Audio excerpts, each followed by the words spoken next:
From floods to fires, extreme weather across our state in recent months has damaged several beloved hiking trails. Channel 3 Eyewitness News reporter Owen Kingsley is in Southington, though, where outdoor enthusiasts are helping raise the necessary funds to repair them.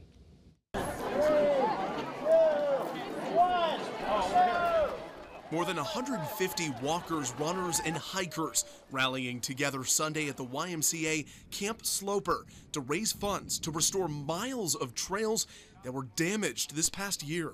The Connecticut Forest and Park Association maintains more than 800 miles of trails that require a lot of work all year long. Historic flooding in August swept through trails in southwestern Connecticut. That flooding washed away over 5 bridges.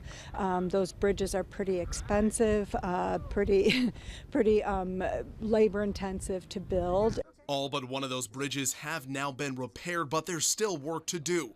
To make matters worse, the Hawthorne fire that burned more than 100 acres of woods on Lamentation Mountain damaged trails there too. The cost of maintaining the trails is really quite high, especially when we're hit with flooding and fires.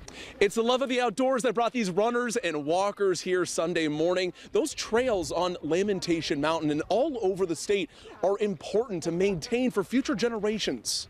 Me and several other runners who use the trails all throughout the year, including the ones that were damaged on Lamentation Mountain in Berlin. So it's very close to my heart and a lot of my friends as well. Whether it's, physical exercise or just, emotional, mental healing. They're there for everybody. They're open, they're free, they're accessible, they're safe. And there's other ways to donate to this cause. You can find a link to do so on our website, WFSB.com.